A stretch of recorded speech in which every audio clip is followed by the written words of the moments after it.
Bonsoir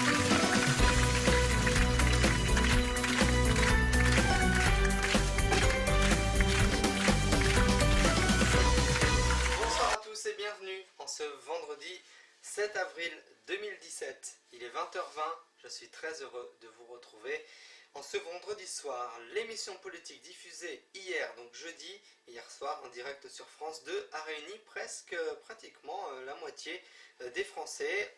Vous étiez d'ailleurs donc très nombreux à regarder cette émission. Et l'invité c'était Emmanuel Macron qui était en direct hier. Et la grande question qui se pose toujours ce soir, c'est comment et pourquoi le candidat d'En Marche à la présidentielle française tente-t-il d'enterrer son passé de fraude? La réponse ce soir dans notre éclairage de ce vendredi soir. Porté au pouvoir par François Hollande, Emmanuel Macron a pourtant souvent été présenté comme le candidat hors du système. Invité de l'émission politique sur France 2, l'ancien ministre a tenté tant bien que mal de s'extraire de cette contradiction. D'abord en essayant discrètement de tuer le père. Car si Emmanuel Macron l'affirme... Je n'ai, contrairement à beaucoup, jamais manqué de respect à François Hollande. Il tente pourtant de s'en détacher systématiquement. En premier lieu, il rappelle ses désaccords passés quand il était conseiller, puis ministre. J'ai été conseiller pendant 2 ans. Comme je n'étais pas d'accord avec tout, je suis parti. Je n'étais pas d'accord avec l'absence de réforme économique qui allait plus loin. Je n'étais pas d'accord avec la déchéance. Je n'étais pas d'accord avec la politique européenne. Puis il tourne en dérision le président sortant. En février 2012, pour exprimer sa solidarité avec les salariés d'ArcelorMittal à Florange, le président de la République était monté sur la plateforme d'un camion de la CFDT. Écoutons à présent ce que dit Emmanuel Macron. Je considère qu'une campagne présidentielle, c'est pas pour faire des propos d'estrade avec des promesses qu'on ne sait pas tenir.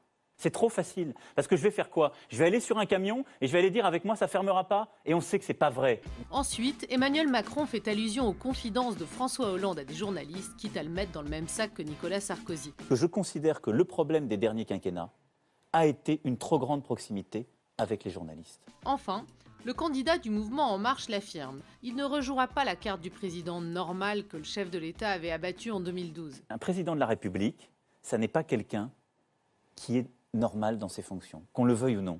C'est quelqu'un qui prend des décisions qui sont parfois difficiles, qui est confronté à des choses graves et profondément difficiles. Donc c'est pas quelqu'un de normal. Cette stratégie de rupture n'est pas nouvelle pour Emmanuel Macron. Il l'adopte aussi par rapport à son propre bilan. Car s'il déclare sans hésiter « J'assume tout », je vous rassure, j'assume tout.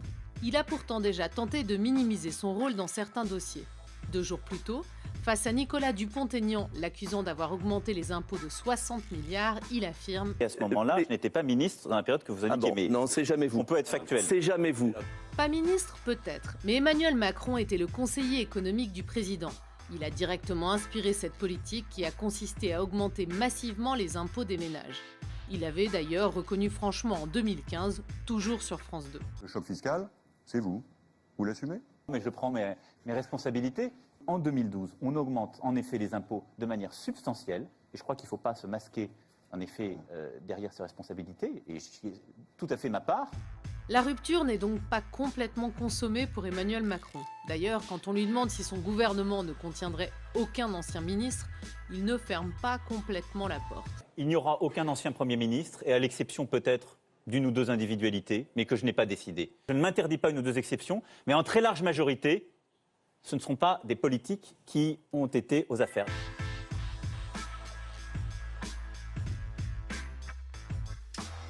En 2011, l'accident de la centrale de Fukushima au Japon a relancé les inquiétudes aujourd'hui concernant le nucléaire. Depuis, l'Allemagne a amorcé une sortie progressive de l'atome et la France a voté une nouvelle loi pour la transition énergétique. La question, c'est comment sortir de façon définitive du nucléaire? La réponse de Donald Walter, notre journaliste spécialisé dans ce sujet. À première vue, l'énergie nucléaire, c'est vraiment trop super. Parce que contrairement au charbon, au gaz ou au pétrole, ça ne produit pas de méchants gaz à effet de serre. Mais bon, quand on y regarde de plus près, le nucléaire, c'est aussi moins super. Parce que d'une part, il faut stocker les déchets radioactifs des centrales, or ces déchets mettent jusqu'à 2 millions d'années à cesser d'être radioactifs. Et puis surtout, il y a eu Tchernobyl et Fukushima. Avec ces deux catastrophes, les gens ont commencé à se rendre compte que l'énergie nucléaire pouvait être dangereuse. Du coup, les pouvoirs publics envisagent de plus en plus de lever le pied sur l'atome. Mais le problème, c'est qu'en France, les 3/4 de l'électricité qui éclaire nos villes et fait griller nos tartines proviennent des centrales atomiques. D'où la question, si on arrête tout, qu'est-ce qui se passe? Déjà, beaucoup de gens vont se dire « ouais, ça va coûter super cher ». Et d'après la Cour des comptes, c'est vrai, ça va coûter super cher. Entre le démantèlement des centrales et la gestion des déchets radioactifs existants, on estime que l'arrêt du nucléaire en France coûterait 87 milliards d'euros et peut-être même beaucoup plus. Mais là où les gens qui disent ça va coûter super cher n'ont pas complètement raison, c'est que toujours d'après la Cour des comptes, il y a quelque chose qui pourrait coûter encore plus cher que de sortir du nucléaire, c'est d'y rester. Car en France, beaucoup de centrales actuelles sont vieilles. Et pour les mettre aux normes, on estime qu'il faudrait dépenser 100 milliards d'euros d'ici 2030. Et tant qu'on parle d'argent, on peut aussi mentionner que, selon les estimations, un accident nucléaire de type Tchernobyl en France provoquerait 450 milliards d'euros de dégâts. Et puis, il y a les gens qui disent « ouais, mais si on abandonne le nucléaire, ça va augmenter les gaz à effet de serre ». Et on a envie de leur répondre « bah non, on n'a qu'à remplacer les centrales nucléaires par des énergies renouvelables, genre des éoliennes ». Mais on aurait tort de leur répondre ça, parce que pour l'instant, en France, avoir que du renouvelable, c'est pas possible. Mais alors pourquoi? Eh bien parce que l'électricité, on ne sait pas très bien la stocker. Ce qui veut dire qu'il faut la produire en même temps qu'elle est consommée. Et il se trouve que les deux grandes sources d'énergie renouvelable sont intermittentes. Les éoliennes ne fonctionnent que lorsqu'il y a du vent, et les panneaux solaires ne fonctionnent que lorsqu'il y a du soleil. Du coup, dans un premier temps au moins, si l'on sort complètement du nucléaire et qu'on veut continuer à pouvoir allumer la lumière quand on veut, il faudra faire marcher plus fort des centrales polluantes comme les centrales à charbon ou à gaz.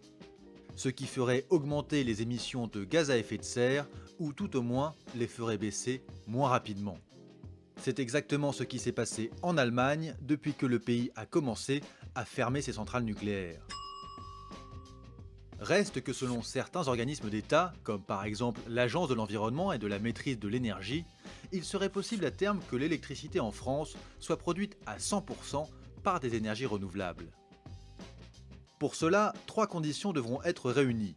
1. Il faudrait que les Français acceptent qu'il y ait des éoliennes et des panneaux solaires un peu partout dans le paysage. 2. Il faudrait réduire la consommation électrique, notamment en isolant les logements. Et surtout 3. Il faudrait trouver une façon de mieux stocker l'électricité. Sur ce dernier point, il existe au moins 3 pistes prometteuses. Les batteries bien sûr, qui pour l'instant sont très chères et pas très bien, mais deviennent de mieux en mieux. Il y en a par exemple une de 1 MW en phase de test à La Réunion. Et puis il y a le pompage-turbinage, qui consiste à pomper de l'eau dans des bassins en attendant de la faire passer dans des turbines quand on a besoin d'électricité. C'est un peu comme pour un barrage classique. Et enfin, il y a ça. Ça s'appelle un volant d'inertie. On fait tourner un rotor en sustentation magnétique et quand on en a besoin, on transforme ce mouvement en électricité. En somme, sortir du nucléaire, c'est possible. Ce ne serait probablement pas plus cher que d'y rester, mais dans un premier temps, au moins, ça polluerait un peu plus l'atmosphère. Comment faire un risotto sans riz mais avec que des légumes bio? C'est notre format pile poil de ce week-end. Alors, aujourd'hui, on va réaliser un risotto de céleri, donc un risotto entièrement à base de légumes. Donc on commence par éplucher le céleri. Donc là, c'est des céleris qui ont la peau très fine, donc je me permets de les éplucher seulement à l'épluche légumes, comme ça on perd rien du tout. Moi, ce que j'aime bien faire avec les peaux, dans le but de rien gâcher du tout, de garder les peaux, de les faire sécher une nuit au four à basse température, et ensuite de les mixer pour faire une poudre. C'est souvent très goûtu, ça permet de mettre un petit condiment sur le plat. Alors c'est la partie un peu technique de la recette. Les couper en brunoise, c'est-à-dire en carrés, petits carrés. On garde bien toutes les petites parures parce qu'au fond de l'assiette, on fera une petite purée de céleri.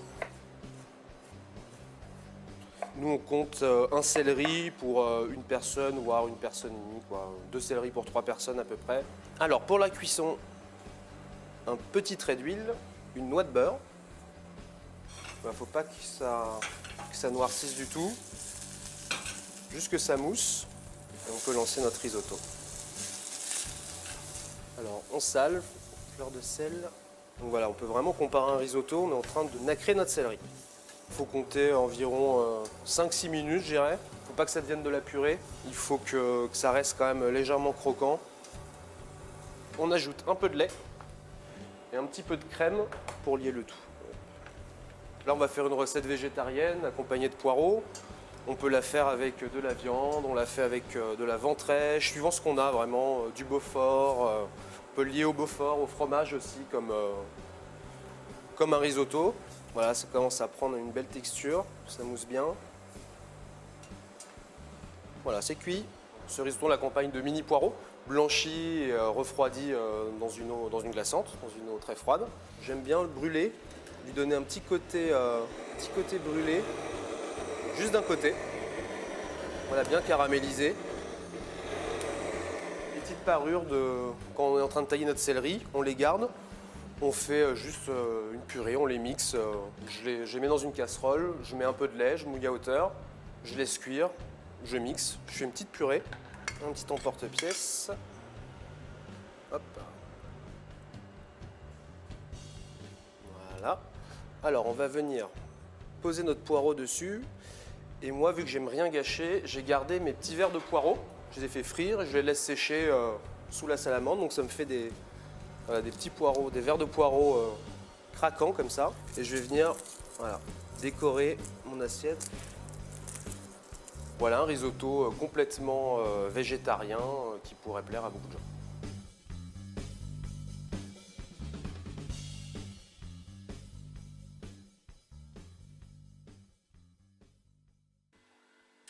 Et tout de suite, nous retrouvons Joseph Cabri pour The People, sa presse People de week-end. Regardez.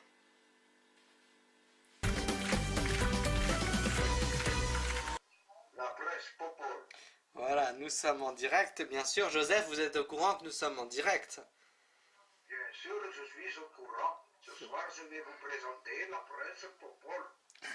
Donc c'est bien sûr The People avec Joseph Cabri. Vous allez bien, Joseph? Oui, ça va bien. Et vous-même, monsieur John Arnaud? Eh bien ça va, je tiens la route. Ah, ben c'est bien, hein? Eh bien, bientôt, vous tiendrez l'autoroute, alors. Et la nationale. Allez, c'est The People pour Alors, on va vous. commencer. D'abord, avec on va dire Joseph Cabri. bonsoir aux auditrices et aux auditeurs, bien sûr. Et on commence par le chanteur Renaud qui a déclaré pour la présidentielle soutenir Macron. Il va de soi qu'il a eu des critiques et il a répondu aux critiques. C'est le seul qui se rapproche de mes choix et de mes idées, n'en déplaise à certains. La chanteuse et comédienne Louane a enfin rencontré un amoureux, mais préfère rester discrète et n'en dira pas plus. Sa vie privée.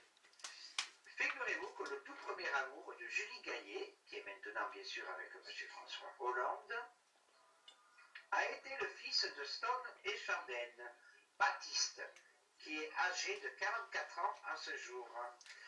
D'ailleurs, j'ai une petite anecdote à ce sujet-là, c'est que quand Stone était enceinte de Baptiste, il y a une émission de télévision où on voit Dalida qui lui remet son premier disque d'or, où elle était toute enceinte, et elle lui met la main sur le ventre en lui disant « Je vous souhaite énormément de bonheur ». Avec l'accent qui va avec. Bien sûr, ça va de soi. L'ex-Spy Girls Milby a obtenu une mesure de justice américaine, une ordonnance d'éloignement contre son mari Stephen, qu'elle accuse de violence. Patrick Sabatier est en colère contre France 2 et Michel Drucker, car France 2 qui va fêter ses 50 ans, et les 50 ans de la télévision en même temps, a invité plusieurs animateurs de chaînes différentes,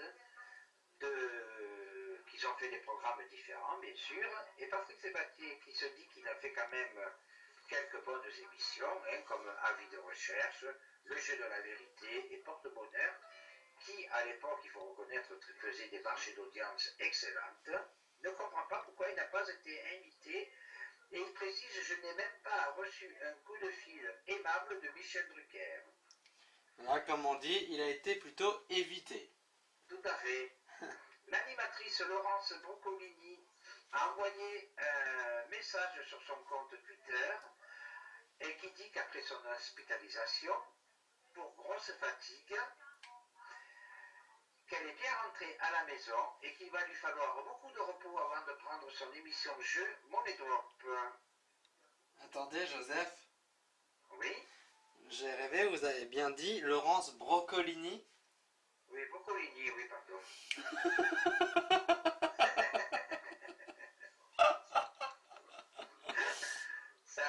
Ça me fait penser aux choux italiens qu'on appelle des broccoli. Donc, M. Leonardo a bien fait de me reprendre, il s'agit bien de Laurence Boccolini et non pas de Broccolini. La chanteuse, on en a parlé tout à l'heure, la chanteuse Stone a fait une drôle de déclaration en disant qu'elle était prête à mourir dans quelques mois, car soi-disant une voyante lui aurait prédit qu'elle allait mourir dans quelques mois, donc elle se dit prête à rejoindre Chanel. Et nous allons terminer cette semaine par le jeune Martial Delirac, qui est, vous savez, pour les plus jeunes d'entre vous, qui doivent regarder le MAG, il avait été évincé du MAG pour remettre IM. Eh bien, il se dit qu'il va revenir avec un woman show et il va faire une petite tournée. Voilà, c'est ainsi que s'achève la presse people pour cette semaine. Je vous retrouverai la semaine prochaine. Je vous souhaite une excellente semaine et je vous laisse retrouver la compagnie de Monsieur John Arnaud. Je vous souhaite une très très bonne soirée. Au revoir. Merci Joseph. Attendez, je refais. Merci Joseph Cabri pour le grand news. Non, pas le grand news, mais The People. The People. Non, moi j'y arriverai pas à les imitations. Hein. La presse Popol. Merci François Hollande. C'est moi qui vous remercie, Monsieur John Arnaud. Non, mais merci François Hollande. C'est moi qui vous remercie, Monsieur John Arnaud. Ah, vous y arrivez pas, hein. Non, je n'arrive pas à faire Monsieur François Hollande. Et par contre, Sarko et tout... Ah, ça, j'arrive bien à le faire. Vous savez pourquoi je vais dire bonsoir? Eh bien, je vais dire bonsoir à Monsieur John Arnaud. Ah, Joseph, est-ce que vous pouvez nous faire le candidat à la présidentielle qui s'appelle Jean Lassalle, c'est le berger. Est-ce que vous savez l'imiter? Oh, je l'ai un peu écouté, mais je ne saurais pas encore tout à fait l'imiter, en plus avec son accent pyrénéen. Il va falloir que j'y travaille dessus, mais je vous promets d'y travailler, et vous me donnez une idée. Par contre, je peux vous faire le maire de Marseille qui demande à chaque fois des rendez-vous avec Monsieur Drucker. Drucker. Monsieur Drucker, s'il vous plaît, je le connais très bien. Et je vous rappelle que je suis le maire de Marseille, Monsieur Bonnet. Merci beaucoup Joseph Cabri. Ils en tous. Merci Joseph Cabri. On se retrouve vendredi prochain pour The People à 20h40. Au revoir. Merci. Bonsoir. Bon week-end. Et c'est ainsi que s'achève le Grand News. Prochaine rediffusion tout à l'heure à 22h25. Et ainsi que tout au long du week-end. Je vous retrouve pour ma part vendredi prochain. Ce sont les nouvelles horaires. Je vous informe que ce sera tous les vendredis, donc soir à 20h20 en direct sur News TV sur YouTube. Donc pour le Grand News, je vous invite à passer un très bon vendredi soir, un très bon week-end et d'avance une belle semaine. À vendredi prochain. Au revoir.